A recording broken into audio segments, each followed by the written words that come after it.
Today we are going to cut down my largest Vanda. Yes, you heard me right. Here are some timestamps in case you are or are not particularly interested in a certain part of the video. So let's get started. I got it at about 55 centimeters or 1 foot 8 in 2011, and it's a shame I cannot keep it the way it is and let it grow 2 meters entire, because it has become too big for me at this point.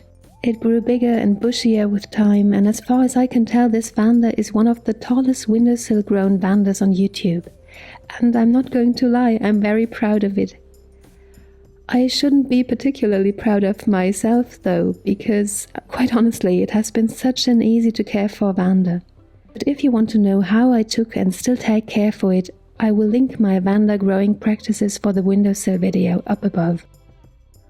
Now the upper part doesn't receive any light anymore, and I don't have a place for it on the floor where it would still receive enough light. And while I am still able to carry it around to water it, my orchid caretaker, who kindly looks after my orchids when we're on vacation, is shorter than this Vanda, and I cannot expect them to deal with such a large Vanda.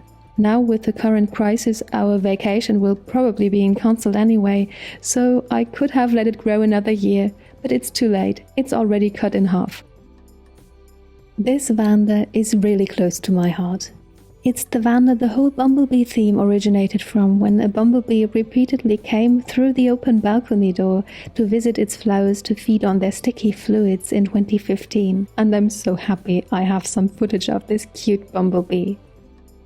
And funny enough, while I was in the process of cutting the Vanda in half, something funny and unexpected but bumblebee related happened that you will see in a minute. But before I'll show you how I cut down this Vanda, I would like to show you its progress over the last couple of years.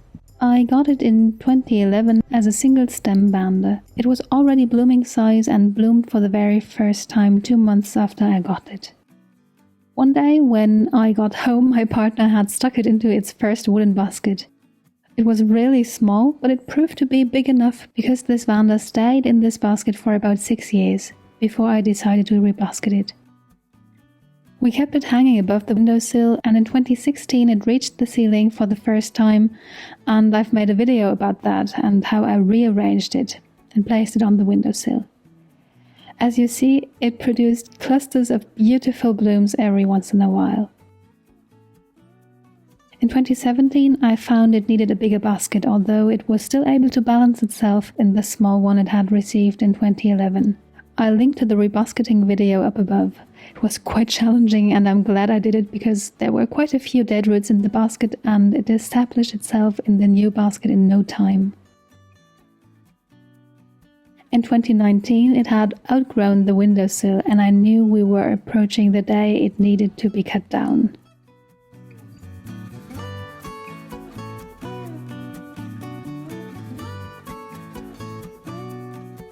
So let's get started. Here's my filming setup. I've tried to install cameras everywhere to film the process from every possible angle. I had put it off as long as I thought I could, but now that it's done, I'm quite happy how it turned out. But see for yourself. Firstly, I disinfected my scissors thoroughly, which I don't always do for every single cut on healthy plants, but this time I didn't want to take any risks.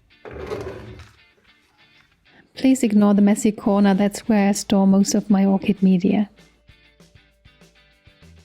This Vanda was sunburned in August of last year. Here you see a side-by-side comparison of the burnt leaves last year and this year.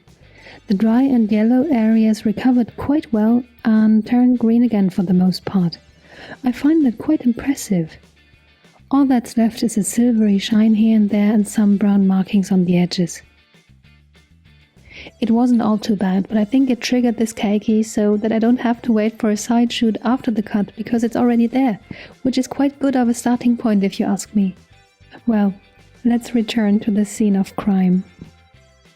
I took a piece of carton to protect the keiki from being damaged, which worked out really well. I wanted to save as many leaves from the bottom part as I could, and at this point something else caught my cameraman's attention. A big and loud insect had come inside through the open balcony door, a violet carpenter bee, if I'm not mistaken. It headed towards my Vanda Cyrillescens, which was in bloom at the time. It must have smelled it from outside. It amazes me how many bees, wasps, bumblebees and so on make their way into my living room, despite the fact that I live in a city. I cannot imagine how many visitors I had if I lived in the countryside, which I so much hope to do someday. Okay, I've successfully weaseled out of the cutting my Vanda situation, but what can I do? The cut needs to be done, so here we are again. I'm fasting forward here because, you see, I'm quite hesitant and I don't have the heart to do it. So, having found the right spot, I needed to find my inner strength. But cutting through the old woody flower spike and stem wasn't easy at this angle, so I really needed strength.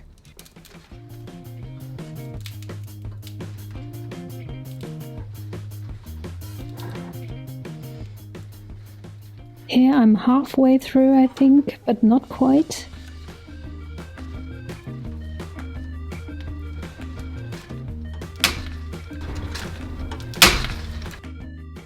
Now it's done. I've cut all the way through. And now I have to untangle the upper part from the wires, the other leaves and roots, and try to be careful not to damage the keiki and the roots of the upper part, because the upper part only had 3 or 4 roots at the time, and these roots are really important for the cutting to establish itself as an independent plant. The untangling took quite some time. I fasted forward 2 or 3 times, so I was really careful. And here we are. This is the upper part. It's quite long. It's almost the same size as the mother plant is now. Then I tied the now biggest part up to the stakes again and cleaned up the rest of the plant. I only cut 1 leaf that was damaged. And yeah, here we are. This is the finished result. I didn't do anything else. I didn't apply cinnamon to the cutting wound or something else. I just left it there to dry. Back on the windowsill, sorry for the overexposure, but you can see that the Vanda has a decent size again. The 2 in the middle are my biggest Vandas. The one on the left is the one that we just cut, and the one on the right hand side is my brownish Vanda. And they are dead even now. Next I had to ship the Vanda, and I had to use a huge cardboard box. I had never used such a big box for shipping an orchid, and it was quite challenging, but I think it worked out quite well. 3 months later, the keiki has grown quite a bit and is happy and healthy. The cutting area looks like this. There is some unsightly browning, but as far as I can tell, it doesn't affect the keiki. It's just the old leaves that are turning brown here.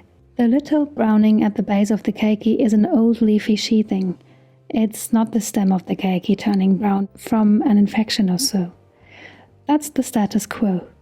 I'll update you if something changes, but for now the Vanda is doing well, and to my surprise it put out a flower spike and is currently in bloom, and I'm very happy the Vanda decided against giving me the silent treatment.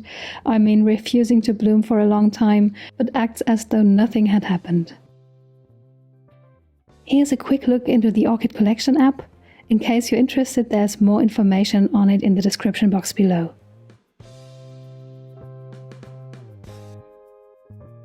Please let me know in the comments which was your most exciting orchid procedure or surgery or something like that, and how it turned out. And secondly, which one is your largest orchid and how large is it?